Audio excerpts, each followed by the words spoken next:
Feeling lost, confused, like no matter how hard you try, your marriage just isn't what you hoped it would be? You're not alone. Welcome to One by One, the podcast for Latter-day Saint couples who are doing everything they can to fix their struggles, but don't know where to turn.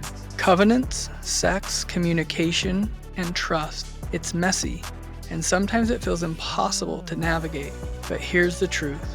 You don't have to figure it out alone. God isn't just a healer. He's your ultimate partner in creating a marriage that's not just functional, but it's full of passion, connection, and purpose.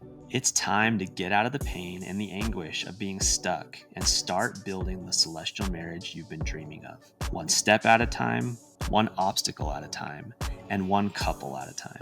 This is One by One, the space where real talk meets real hope, healing happens, and transformation begins. All right, guys, welcome back. Final episode with Lisa and Shane. I almost called you Lucy for some reason. We're going to finish up wrapping up the story of how you guys came together, some of the obstacles you've overcome, and how Christ has played a role in keeping you guys strong. Because I don't know if you knew this actually before you guys got married, but when you're in your second marriage and you have kids, like the chances of being divorced go up, I think 10% per child. So like it's pretty high at nine kids. Nine kids total. Kids, yeah. A 90% chance. 90%. Like you're like, oh man. When you look at it from just the science, you're like, oh, we don't even try, right? But here you guys are making it work. How has that been? Like, your first year of marriage, what was that like? Who wants to tackle that one? Well, I think You are coming into this like new heart, new me, like Christ is my rock. I want to find someone to get me to the celestial kingdom Absolutely. kind of thing, right? yeah, I think that's a good place to start. Okay. Is that and how we met. So that's totally where I was. I was ready to go. I was like, okay, I wasn't ready to meet someone at that point either. I was just like, okay, I'm fine. I wasn't dating or anything. And so then I meet his sister-in-law. I had moved homes and moved into her ward. And so I met his sister-in-law and she was telling me, oh, I have a brother-in-law that is single and, Which that always makes you feel icky, right? Exactly. I'm like, I don't know. And I was so fresh off of, separating, leaving. And so I was like, okay, yeah, that'd be maybe sometime, Yeah. And then COVID hit. And so then it was like, can we leave the house? Like, we didn't know what was going on. We didn't know what to do. It was such a confusing time. So I kept... But you guys were in St. George, which was a more free area of the country, right? So you weren't like panic-stricken Salt Lakeans who were like... It was better. Okay. So she kept kind of pushing in a kind way to like, hey, we're getting together. Do you want to come? And I was like, just kept putting it off. But I don't know what it was. Eventually, I just agreed. And I said, well, okay, it'd be nice to just be social and, get out. Yeah. So we first, met each other on a quick kind of date. But we had, it was like his sister-in-law and brother and their son and us just kind of went for a short little outing. And, when I first saw him, he just seemed so kind. I love his kind eyes. Like that's what I immediately was drawn to. And I was like, okay, he's, maybe, I don't know. But then they were going to go camping. They invited me to go camping. And so the next time I did, I was like, okay, I'll just get to know him, the family, whatever.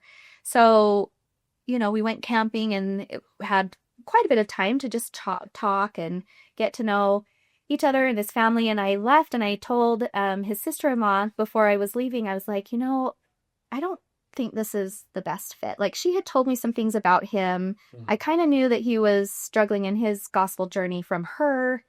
And I knew for me, like, I wanted someone that was ready to go to the temple, you know, and that was all in. And so I was like, yeah, I had a lot of fun, but, you know, I think that was good, you know, right? Yeah. So him and his brother had to drive me to my car just from where we were camping. We couldn't walk over. So he drove me over, and I remember, him getting out of the car, and I was like, I can't hug him because if I do, I might have feelings for him, and I shouldn't. So I was just awkwardly like, okay, see ya. And I went right into the car, and I was like, oh, Lisa, that was awkward.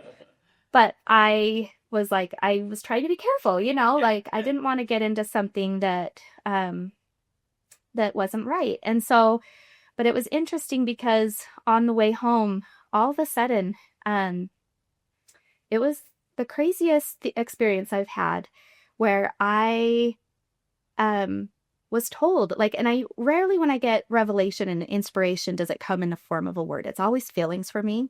But I remember this sentence, and he said, Lisa, this is going to look different than you thought. And it was like this reel played in my head of our life together. And I knew we were going to get married. Yeah. And I was like, what? She didn't know how different Yeah. it was gonna. I hardly knew, you know, I mean, it was. So this was right after you sat in the car and you were like, Yeah, like I had just left him. dude, okay. And it was something that, you know, you hear people say like, oh, I knew I was going to marry him from the minute I saw him and stuff like that. And it seems crazy and it's hard to believe. Even when you go through it, it's hard to believe. Yeah. It is really hard for me to believe that is what happened. And it was powerful. I just felt an immense love for him. And just, I couldn't sleep all night. It was like one of those things. I'm like, okay, I guess I got to ask him out on a date because, like, I don't know.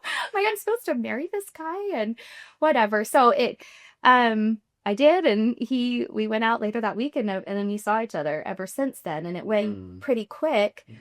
But I knew, like, I needed that confirmation to answer your question. Like, that was a big part of how we got through that first year, it was so challenging. Confirmation. It was that confirmation along with the one he shared, a part of his confirmation. And it was also like there was something about it when we would hug each other and we would be heart to heart. Both of us said, it's like we've known each other. And it was this connection that we felt, just this safety and something that I knew was out of this world. Like, it wasn't it wasn't infatuation. It wasn't anything like that. It was something very tangible and real and something special that we had. And so both of those things for me is what carried us through all of the challenges that we were going to face going forward. And you can share. Yeah, it's interesting kind of how things happen because I had several serious girlfriends leading up, and marriage had been discussed, but never seriously, at least not on my part. I never really felt like it was going to happen. Yeah. And then meeting Lisa, it almost never felt like it wasn't going to happen. Not consciously, I didn't consciously think that, but like normally I would be very reserved and very hesitant for some certain commitments along the way. Yeah. And with Lisa, it was like, well, let's go. Here we go. Right. Yeah. Yeah. You know, there wasn't ever any kind of doubt. And like she said, there were significant spiritual things that happened along the way, which I'm grateful for, as I mentioned, because it shows that, again, no matter where we are, God's with us. Yeah. He knows what's best for us, and he'll offer it. Yeah. We just have to take it, you know? Because you, during this time, were still trying to figure out where you were with the Lord and what you wanted, right? Yeah, absolutely. Okay. So that's why you can hear her story where she was and my story where I was. We could not have been more opposite. Yeah. And so for us to come together, I think is a miracle in and of itself. The fact that we even saw eye to eye on certain things, right? Yeah. That we could even contemplate, okay, you're the type of girl that right now in my space, I'm probably most afraid of. Yeah. And where she is, I'm probably the type of guy she's most afraid of. Oh, yeah. But somehow we knew that.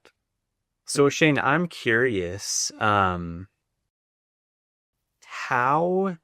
did her like zealousness for the gospel and her lack of fear to say, celestial kingdom, that's what I want, and how did that not push you into shame or push you away? Maybe it did at times, but you obviously overcame it. How did that like pull you up? Good question, because I was very, like at times, like you said, very resentful, and I didn't like that side of her at times when I was in, having issues with myself, guilt or shame or whatever. And again, never having been able to unpack kind of all the emotions and these things in my whole life. Like I carried a lot of stuff that needed unpacking. Yeah. Guilt from the first marriage, guilt toward my kids, just all sorts of wrong beliefs and just different things. And so first, I've never seen someone as convicted as Lisa. Never in my whole life. Really? Have I? And so again, that goes back to just me feeling the need to be honest with her. But I just brought so much to it, and it was hard. But I at least had told myself that, we're married and I don't want to have another marriage end. It's like she said, it's devastating. It is not fun. There's all sorts of feelings, stuff that go along with something like that, especially you have kids. Yeah. You feel like, at least I felt like I had betrayed them, Yeah. So in a lot of ways, though, it was helpful because I was almost like a child in a way where they want to do something, but they want you to make them do it. Like, I was happy to go to church. Like I said, I've always enjoyed going and participating. But, sometimes whether it's guilt or whether it's pride or whether it's whatever, stubbornness, just being a jerk. Yeah. Here, you pull me, right? So I can believe if it's not bad or something like that. Yeah. And probably a little bit of fear in that Absolutely. too, right? Like, if you'll make me, I'll do it, but I'm not going to try on my own. What if I fail? Yeah. And I should say that I wasn't like a total haker. Okay. Dragging her down. Like I would, like this was our agreement. Like we would go and I wanted to. I had started the necessary steps I needed to take, but it was still hard. When you have those things inside of you, like just, I don't know what the word is. You've lived a certain way, but it takes time to remove stains. Yeah. It takes time to change behavior. It takes time to change thought patterns. And when those things are challenged, I think of it like the spirits in the New Testament that went into the gates. Like you have kind of these demons inside almost who don't like it. Yeah. It makes you lash out or makes you to occur a certain way. But again, I think that the ultimate goal was that, one, I don't want this marriage to end, and two, we know where we want to be ultimately. And somehow each time, as hard as it was, that was enough to get to the next step. Dude, I like that you put it that way because, one, I genuinely do believe we take on spirits and evil things that we don't ever talk about, and they influence us and they affect our vision and our decisions. And like, it sounds like spooky to talk about, but I think it's real. And so for you to be able to like, I got rid of that is cool. And being around your wife who is like beaming with this testimony and like Christ is walking with her, like those things can't be in that presence. And so you being able to kind of wage that war and be like, no, I want to stay. Even if you have to make me, I want to stay. Get these things out of here is cool. Another thing that I like that a lot of men really struggle with is we like certainty more than we like something better. So I've heard a lot of men say, what I have kind of sucks. Maybe I have like a broken down 78 Bronco, but it's my Bronco. Like I put a lot of work in this. I know what she can do. And I don't want a new car because I don't know what that means. Like I can't learn a new engine. I can't learn all this new stuff, but I can fix this one. And so we'll hang on to like the old stuff because we're familiar with the old stuff. Yeah. And the new stuff scares us because we're unfamiliar with it. But we can't hold it all. Yeah. Right. And the Lord will be like, dude, drop your ratty old truck. There's something better for you. And until we like let go of the one and take the other, then we're like, oh my gosh, like he was right. He did want to give me something better. Yeah. Like, dude, Jesus doesn't lie. Did you feel any of that in your transition and your change? Yes, but I look at it this way. It's funny you bring that up. I was thinking about that exact thing just earlier. But that Lisa, in her case, probably feels like she traded in a car, thinking, oh, please give me the sports car I've always wanted. And he did, but it was just in a barn, dusty and broken down, and she had to put in order to fix it. And, it really has been kind of a teen thing. Lisa has always led. And, at first, just to go back to your previous question, yeah, so as a man, not being the leader in the home in every aspect, especially gospel things, that's hard. Yeah. But I wasn't ready to be there. And so those are some of the things that I've heard. But to your point, like now that we are where we are, to just, and I see these things knowing that there's still more. Yeah, I have not arrived. Yeah, but to at least have gotten some of it, to see her for who she is, what she is, and then to also love that part of her, the part that used to scary, to turn it into something that's beautiful and makes her who she is, is awesome. Especially because, and worldwide, a very small percentage of women have what she has. Yeah. Yeah. And I think women are great. They're much more in tune with the spirit and all things godly.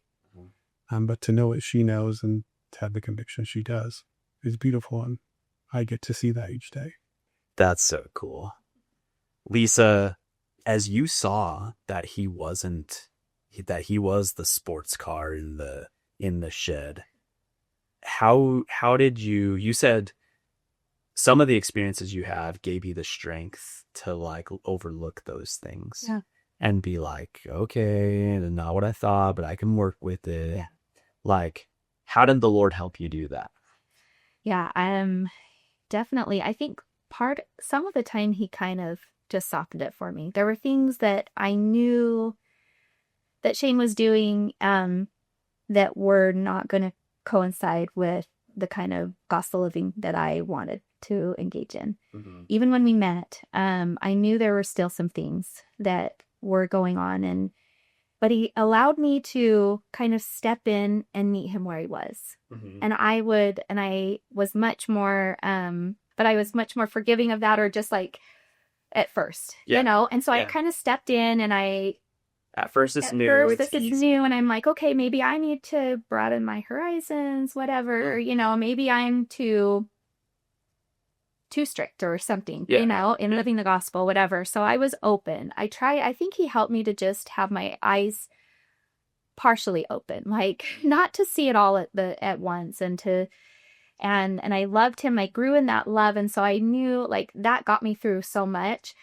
But it was hard. The first 2 years, I would say, of our marriage was really hard because there were certain habits and almost addictions that like kind of needed to be worked through and learned.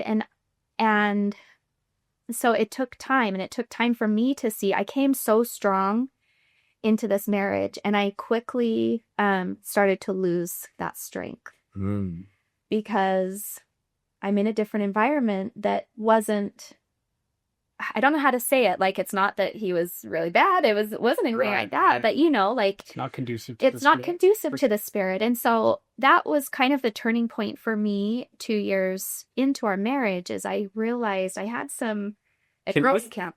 Can we talk about, like you say, those, I don't know, bad habits, addictions? Can we talk about what some of those were Well, so one thing that we would do quite frequently is mix kava. Uh-huh. You've heard about. Yeah. And I went to BYU for Hawaii, and yeah. kava was like a big thing out there. Yeah. And so it consumed a large part, not just of time, but also focus. Oh. And then it would split us apart if he had the kids, I didn't have my kids. Mm-hmm. Well, I'm going to go do this while you're at home. And that just doesn't work. Yeah. Right. Yeah. And then the type of environment would sometimes be created there. It wasn't conducive. It was normal for me. Yeah. Whatever. But not for her. Okay. What we're talking about here is that her spirit was resistant to it. Yeah. And I was resistant to her for not liking what had become normal. Yeah. And from your perspective, you're like, come on, you need to chill out anyway. This is going to be a thing to help you chill out. Right. Yeah. And so what made you decide to be like, okay, Lisa, I choose you over the kava? Well, that, along with some other things, really is what blew up and led to our separation. Oh. But as we talked, as we were living in separate homes, Mm-hmm. We realized that this is something we wanted to try. Mm-hmm. And it really took me having both feet in, Mm. right? You can't. So do you think up until this point, you were kind of one foot in it? Absolutely. Oh, okay. We had those conversations about just exactly that.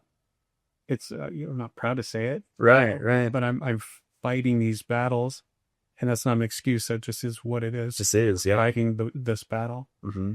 And real quick, I want the audience to know, like, it's easy to watch the two of you and hear I'm fighting these battles and just like think like, oh neat, they're living this life. But for you, it's a real battle, right?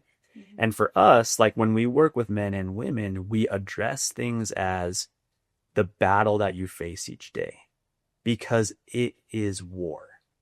And whether you want to believe it or not, you're either being like pummeled and stabbed and thrown on the ground, or you're fighting back and doing something about it.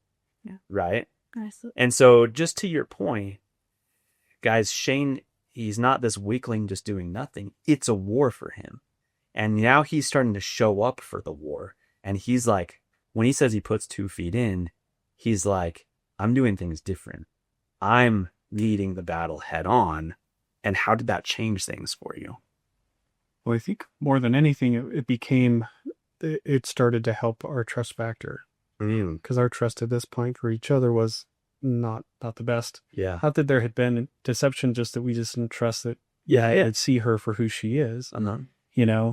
And when you start fighting together, yeah, you're like, whoa, this feels different, right? Yeah. So I think that's the biggest thing is all of a sudden we had a little bit of trust that had been kind of broken just because, again, she, and rightfully so, would feel betrayed. Like that we just got married a year or two ago, and you're telling me that you haven't necessarily been all in, or experiences along the way have pushed you out. Mm-hmm. Like that's hard, and I didn't feel good about it. She didn't feel good about it, so we separated. But we talked, and we kind of started the process of working through stuff. Yeah. And that, again, hard. The worst, probably was some of the worst times in my life. It's just because, one, I had to take accountability. And when I'm at fault or when it shows different things are on you, that spotlight, that's not fun. Yeah. Right? You have to then change. Change is always hard. It requires hard work. And it's so uncomfortable. Yeah. I cannot think I would rather get punched in the face, especially back then, than to have to talk about how I felt, especially toward her when I'm carrying feelings of resentment from a previous argument, and I have to acknowledge like the parts of her argument that are right. Because I know they are, but that means I'm wrong. Yeah. And that's not fun. Right. So it really is just internal turmoil for me at this point. But again, there's something that we knew that we had, and we could not kind of let that go. Dude, I just want to say you're one of the few men who can stand there and talk about a time when you were wrong and not like jab your wife in the side as you're doing. I know. Well, and this is what I loved about him is he has the capacity to be so humble and look inward. Yeah. And yet he also has another side that won't at times, but Yeah. he will get there. And I think that's all the Lord wants, because he wants us to get there. Mm-hmm. And that's what I grew to love about him. I knew he was able to show me Shane will do it. He's good to the core. Yeah. And that's what we need, we need that desire, you know? Mm-hmm. And so I'm just so grateful that it was so hard for him. It was so hard for us in this. It was scary for me to watch him. I would have these conversations, which I thought was just plain as day. Like, yeah, you can see this is leading you to not be able to feel the spirit, right? And these things. But it was almost, at some points, it was like it was glossed over. And I really knew he was engaging in deception and he was being deceived. Mm-hmm. And it was really scary for me, because I'm like, it brought back trauma from my previous. And so this was a tough match. I was questioning the Lord all the time. I said, why did you put us together? Because the war was real for you. It was absolutely real. I was like, I left a marriage not feeling safe, not feeling believed. And I entered another marriage not fully feeling safe and not feeling believed, you know? Yeah. And I kind of had to go through a lot of very similar things, but it was different because he was willing. And he had a healthy concept of women in general, and of it was just engaging in, I think there's two different types. You know, I kind of learned that there's people that, you know, are just engaging in some of these narcissistic tendencies, if you want to say, and it's because they're engaged in like, what is it, habits or addiction, you know, and so then they're posing to their wife, their loved one, that, you know, they're crazy, that, you know, that they don't know what's going on, because they want to engage in that. You can continue. Yeah. And then there's another type that really do not see women correctly, and have a completely different viewpoint of your identity, of their identity, and a woman's identity. And those, I had to realize in a tough way, there were two different types. There's two different types. And that while I was engaging in some similar feelings. Two different types of narcissists, or what? Possibly. Not necessarily narcissist. I think narcissist is a word that we use a lot. But for me, what I've come to, it's just kind of it's pride. Yeah. It's just engaging in pride. Yeah. Is what I truly have come to believe. And it's not one size fits all, you know. And it took me, because I was in trauma from what I experienced, and so seeing anything that resembled that was really difficult. And the fact that I couldn't tell him and say, hey, this is scaring me, that the behaviors you're engaging in are these things, it scared me, you know, because I didn't feel like I was able to get that connection with him and trust and say, hey, I'm saying this as your friend. Like, I'm just trying to make you aware. I think that this is hurting you, that this is hurting our relationship. So anyway, maybe a bit of a tangent, but it's tricky. Like, we can find ourselves in really tricky spots. And both of us kind of had to go through that, where we had to kind of think, do we trust one another? Do we trust each other's motives? Do we know that they're pure? Do we know? And so it was a really hard, those first 2 years were absolutely really hard to go through. Well, and then leading up to these last 2 years, so we got sealed in April. Wow, good job. Okay, so almost a year ago. A year ago. It was a 4-year journey, so I kind of break it up into 2 and 2, because it was 4 years since we've gone there again. Mm-hmm. This is when we came back together and we started really kind of working on this. Like, you know, it's interesting. We're better at it now, but it still can be hard as you bring the remembrance of the feelings. So I still have pride, and sometimes I still stonewall and don't say and don't talk. Yeah. But we're better at coming back and getting the repair. Mm-hmm. And you know, it's been helpful that I understand what the process is and what the words mean. The first time she told me she didn't feel safe, I thought that was the dumbest thing I ever heard. Yeah. I'm like, you don't feel safe? I haven't yelled at you? I haven't threatened you? Like, you? how do you not feel safe? Yeah, you want to jump into all the, here's a real situation right. where you wouldn't be safe. Exactly. And that goes to us, you know, speaking different languages. We just really struggle with that, but it's been a lot of work, but it's been so good. And So I'm curious, have you ever gone to a Rise event? I've been to 2 of them. You went to 2 of them. Okay.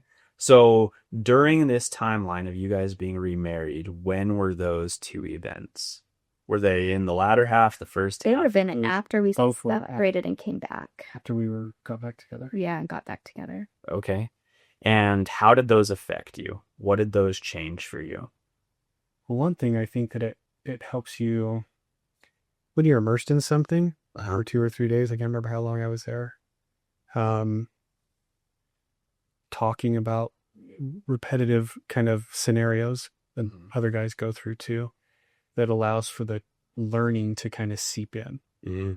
One thing too that, again, I thought was kind of kooky is this idea of meditation, especially guided meditation. Just to meditate. Right? Yeah. Well, and especially to listen to somebody guide it. And I thought, this is weird. But, it takes a while, but I remember doing that. We were engaged in a guided meditation, and it's just a way to calm the mind. And your mind opens up. And there were just times when I saw Lisa for who she is, and you journal everything. And there were some really beautiful experiences there. So I would always come back just in a much better place. Usually I'd kind of come down after, unfortunately, but a much better place. And I think Lisa would attest to you. Absolutely. Yeah. They were really helpful. I always loved when he'd go and how he showed up after. And I felt like he could see me clearly through clear eyes. And I think that's what happens when you are in a place where you can feel the spirit. You have other people gathering that have that same purpose. That was what was a catalyst for me, was Girls Camp. I was a leader at Girls Camp. And that was what helped me see some things that I needed to set boundaries on and make changes that led to us separating first, but it led to something better. It was what was hard, but I know our separation was necessary for us to get to where we are. And we needed that. We needed to really, think, is this really what we want, Yeah. That makes me think one of the Lord's promises to us is to see as you are seen and know as you are known. And you had your spiritual rebirth experience, and you're like, I know who I am, and this feels good. Did you feel when Shane came back from Rise that he also knew who you were for the first time? Yes, it was like I didn't realize how hard it would be. I thought, you kind of think when you get into another marriage, love will conquer all. And this is I've been through it twice. I don't know why I thought that this was going to be different. Yeah. Because we know it's not. Like, there's still issues. But I really did think that, it was going to be easier for him. Of course he saw me. Like, we went through such spiritual experiences to get together, but it's amazing how quickly you forget. And maybe it was even painful for him to remember, because I think part of it, and he can speak to this, but I feel like by remembering what I did for him, it was almost like it took something from him. Like, he was weak and he needed me. And not, again, like, for a man, you don't want to need anyone, Yeah. Yeah. But dude, that is the secret, is it not? We need the women just as much as they need us, if not more. We're meant to be whole. And that's why God designed us the way that we did. Yeah. That's why there's 2 genders. Shocker for some of you, I know, but there's 2. Yeah. And we complete each other. We complement. I mean, I just think it's crazy. Even look at our anatomy, right? Like, we connect. Yes. We complement each other. And it's like the best feeling in the world too. Yes. Like, God didn't make it that way for no reason. And yet we fail to realize that in so many different ways. Like, we think it's just sexual or it's just procreative, but our spirits need it too. Oh, absolutely. Like what all I needed from him, like I was fine to give more in this area. Like I had been given so much and I knew like, okay, I can give this. All I needed was to feel safe. Yeah. And I saw him, that's how I entered. He was my Superman. He was my superhero to come in and take on. I had gone through trauma as good, like I was at a really high point spiritually, but I still had wounds. I still had a lot of baggage that I was bringing. And I have 6 kids. To take on 6 kids, to take on that, That does take some real courage. Absolutely. Like, dude, I cannot imagine just taking on another 6 children. But same for you, like real courage too. I could not imagine taking on another 3 children. Yeah. And you had been neglected by your husband before, and then to be like, let's try this again. Yeah. Like both of you, just courage and such faith in the idea that eternal marriage matters. Yeah. It's so cool. It is. Yeah. Sorry, I was just going to say one thing. God is so good that as we work toward, we came back together and we worked toward getting married in the temple. And, it was always when there were times when we could have, but it just never felt right in the sense that we wanted to be connected. We wanted to make sure that when it happened that we were where we needed to be. That's so cool of you guys too, that you didn't just like hurry up and get sealed so that it looked right and that like you had the pictures to prove that like you were doing the right stuff, but that you also had the courage to wait and do it when you both felt right. Like, did that make a difference? Did your sealing day that day feel way different than your previous marriages? Oh my gosh. It really was the most beautiful day that I've ever. It was heaven on earth. It really was. Wow. Yeah, we like just with, I don't know, but at least with our blended family, sometimes connection, while everybody gets along pretty good, feeling connected, sometimes there's a struggle. But for me to feel connected to Lisa and to her kids and her to my kids and our kids to each other, and just it really was just the best day ever. And that's my point about God's so good, is that when we put in the work, he blesses, beyond what we would have imagined.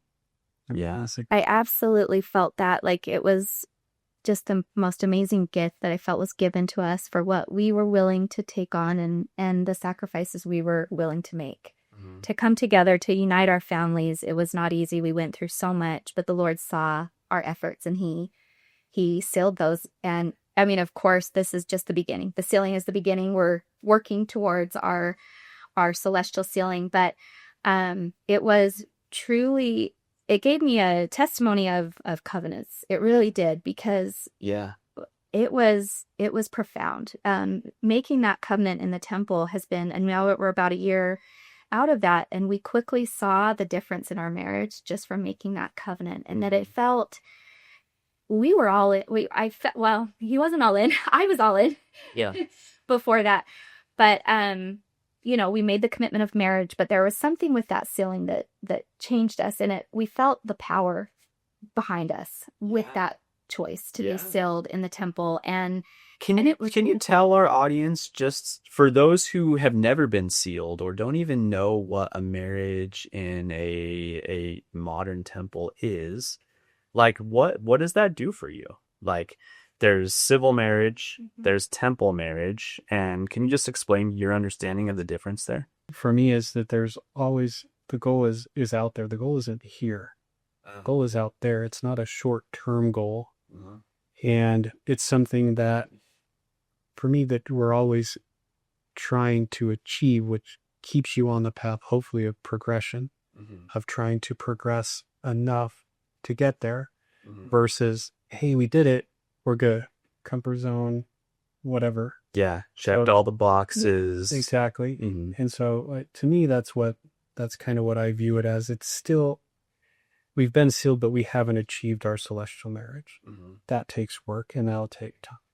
I love that. Yeah, and the trust that I feel like we gained through that, we immediately were able to gain so much more trust for each other. because you're working towards now a Yes. clear, defined We goal, had, right? yes, we finally, and I felt confident that that was where he was wanting to go. And it took time for me to feel that. I would question it, I would doubt it. And so we finally, I think, both felt more trust for each other. And since that time, we still have a lot of challenges, but we've been able to treat our relationship as a friendship, as we are on each other's team. Like, Yeah. so now when we have disagreements, we can do it in a way that is still connected and still supporting one another and listening and empathizing with one another. And we've been able to do that so much better. And I'm so grateful for that, because that's what I've always wanted, is just a teammate, someone that we can go through life with together and go through the hard together. I didn't want to be alone. And so I feel like our sealing has helped us to get closer to that. Mm-hmm. That's so, and we can live a celestial life here. We can work towards that. And I feel like we're making any changes, getting rid of anything that comes in our way that would keep us from feeling the Spirit and having that, unified marriage. So Yeah. it's been wonderful. I love that you brought that up, is we can have that here. Like President Nelson tells us to think celestial, right? Act celestial, I would even add to that. And there is no rule that says you have to wait X amount of years to get that, or you have to die and then maybe someday in the future you'll get that, right? A lot of our culture believe that. Yeah. And a lot of modern day culture believe like, oh, they hear, yeah, families are forever. That's awesome. Like, I want that to claim. And you can't just claim it because you vocalize those words. Right. Like, you have to work with Jesus Christ. You have to covenant with him. You have to work with God to get there. And it takes a man and a woman working together to do that, right? You couldn't just like grab your husband by the collar and pull him there, right? It wouldn't work. No. And he couldn't just like say, hey, yeah, get up there and I'll meet you there someday soon. Like, you have to go together, right? Yes. Can you speak to some of that? Like, how do you do it together? Like, what does that look like? That like equally yoked, sometimes we hear the term. What does that look like for you guys? I think, well, an important part is putting each other first. First, God. I mean, so ultimately we are putting God first because we have to do it individually. If we're not, if we don't have something to bring to each other, then we're going to struggle. Mm-hmm. So we need to be doing that individually, but we need to put each other first. And in a second marriage, that's really hard to do because you've got kids that you didn't grow up raising. And so it is really hard. And you also know what it's like to have a marriage end. And so you're kind of like, is this going to be forever? Are we really going to be able to make this work? Yeah. And can we put each other first, or will that, hurt our kids and different things? Yeah. But one thing we've really felt the importance of putting our marriage first and making time to reconnect. And we have to remember remember what we have, remember who we are, why we are together.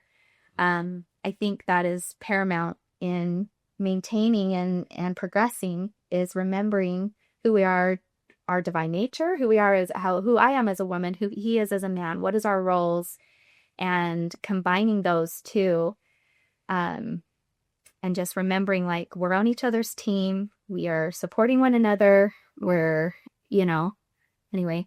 I would just add one thing that Lisa's really good at, I become better at, is planning. Like, I know where I'm trying to go. Yeah. Why not write out a map? Yeah. What does that look like day to day? What does it look like week to week, month to month? Right? And there's the destination, right? So how do we plan everything else? Right. Exactly. Yeah. And I think that that's one thing, if we're constantly, it's so important to have goals, right? So we're constantly working towards something. We don't just fall into that all's well in Zion kind of thing, but that's a big thing. I think it's just always, is there something that we need to be doing? Have we kind of fallen into complacency? Yeah. If so, what's the next thing? It doesn't have to be huge and it doesn't have to kill us, right? Yeah. But are we moving in the right direction, or have we stopped?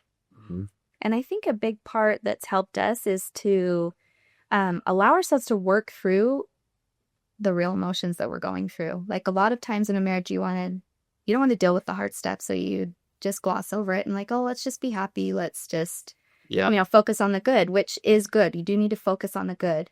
But I found that it's really helpful if there's an emotion that keeps coming up and surfacing for yourself to be honest with it and be able to talk to each other about it. And that's been a hard thing in our marriage. It has, but it's been rewarding. It's been so rewarding because I think it's helped us progress exponentially. Like a lot of times I think it's easy for your marriage to stay kind of stagnant. But where I've been the most happy is when I see that we're growing and we're getting closer together and the joys are getting more joyful because we've experienced those lows. We've allowed ourselves to go there and go through the hard emotions that we're dealing with. And especially I think in our case too, where we have exes and we have stepkids, there's a lot of emotion going on there. And so we've had to deal with it. It's not something that you can just brush under the rug. Otherwise, you will grow apart and you won't be united and going through it together. And so that's been a really important thing, I think, is just reconnecting and getting real with each other and not being, trying not to be afraid to just let our whole selves be shown to the other person. The good, bad, and the ugly. How are we really feeling? What are we really thinking? With the premise of this is what I want to feel and this is what I want to think and can you help me get to this point, and working as a team, I think is so helpful and rewarding. I love that. It really is difficult. And like, especially with, I got to imagine all the schedules that your kids have and their sports and music and dance and whatever going on all the time. And you guys still have to make time to connect with each other and talk about the hard things. Like time really becomes limited, right? And you're like, maybe you have 5 hours a week together that you can just spend together exclusively. And you're like, I don't want to spend 3 of those hours talking about stuff that's hard right now. But you're like, but I need to talk about that stuff so that in the future we can spend that time doing better, more productive things. I just think that's huge that you guys have had the courage to do that, because so often couples don't have. And they look at it with like a scarcity mentality of, oh, shoot, I only have 5 hours. I'm not going to waste it. I want those hours to feel good. And they end up like eroding the marriage from the inside out. It's so true. And every time we have those hard conversations, we'll come back and we'll say, you know what, that was worth it. Like, I'm glad we had that conversation. And we have to remind ourselves every time that it's good because it is hard. It's hard. You don't want to go there. It's vulnerable. But I found that it's the path to healing. It's the path to progression is going through the heart. You can't go around it. You have to go through it. You just have to. You have to go through it.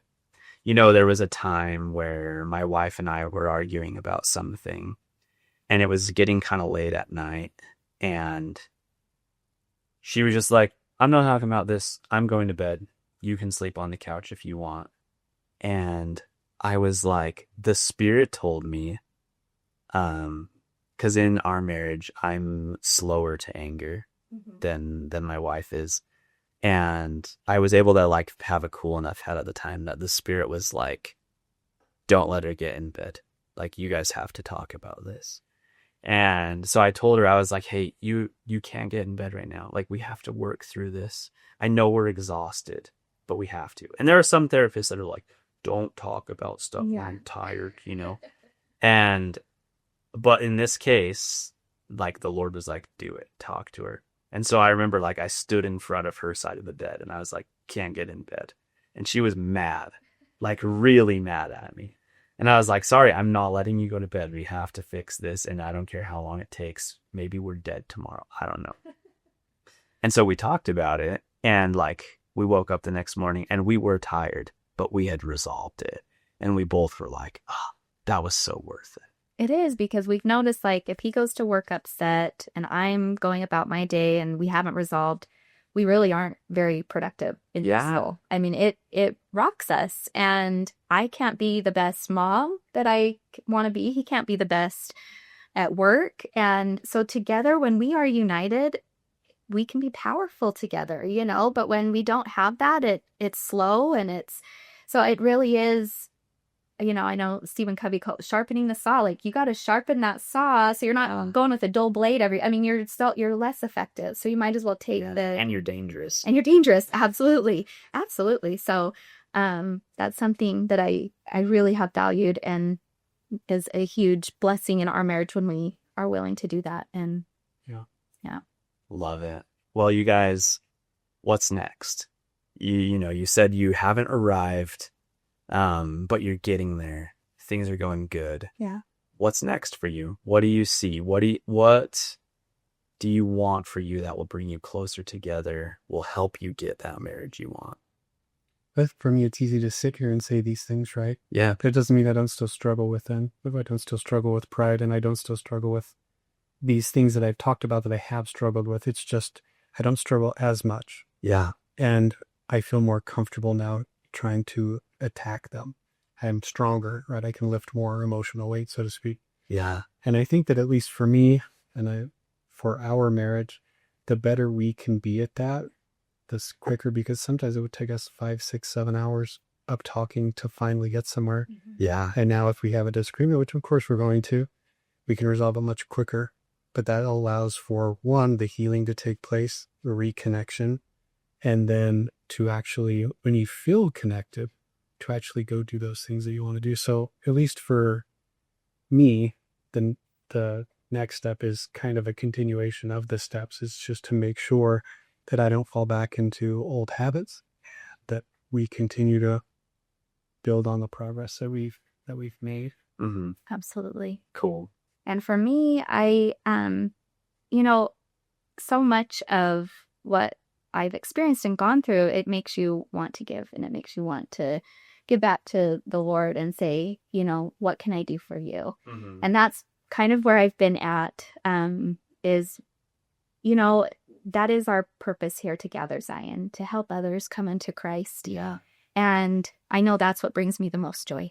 And so doing this scared me to death, but it's the saying yes to opportunities, whether it's church callings or different things, or, when Austin asked us to do this and it was just being willing to say yes. Yeah. And take on whatever he is asking us to do. And I know for our future, I hope that we'll find ways to help others to strengthen their marriages and to help them to hopefully avoid some of the heartache and pain that we've been through, and help them navigate it and find success in their marriage, just as we have. It didn't happen with our first marriage, but it's happening with this marriage. And so just hope that we can help others in some form. And I know that helps us too, as we do this. This has helped us to, relearn and talk about the things that are important and what's working and what's not working. So, that's such a pattern that the Lord gives. Like, if you want to obtain a conversion for yourself, we go on missions, help other people come to the Lord. And, in those moments, in those 2 years, 18 months, whatever, we realize actually that the one who changed and got closest to the Lord was us. Hopefully, right? If we're doing things right. And, selfishly, that's why I work in this work and I help couples, because I know I want eternal marriage, and I know I want eternal family more than anything. Like, I know that I am not of this world. Like, I don't belong here. I belong up with God, and that's what matters to me. And so I'm like, well, I can either focus my every living breath on earning $1 or doing something like I used to do, or I can focus every minute on family and building up better marriages and helping other people do the same.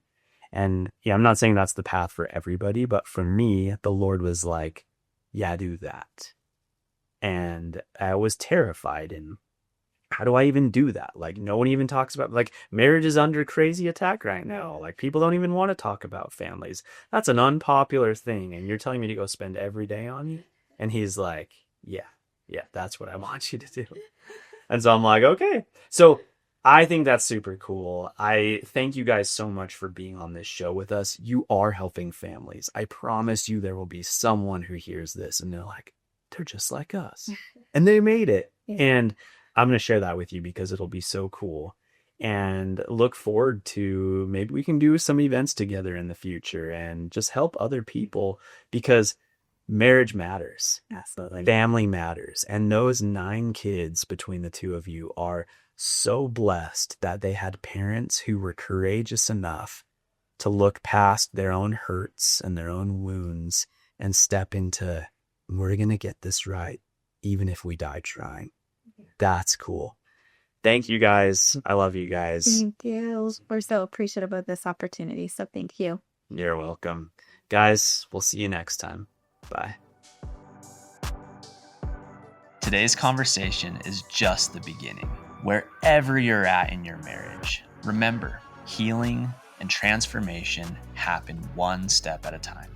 With God's guidance, nothing is too broken to mend. One choice, one prayer, one truth at a time, you can build the marriage and family you've always hoped for. We're here to walk this path with you. Join us next week for more tools and insights and hope to strengthen your faith and your marriage. Your family and marriage are worth every effort, and together with God's help, we will win. Don't forget to like and subscribe. Share this episode with a friend and follow us at One by One Podcast. See you next time.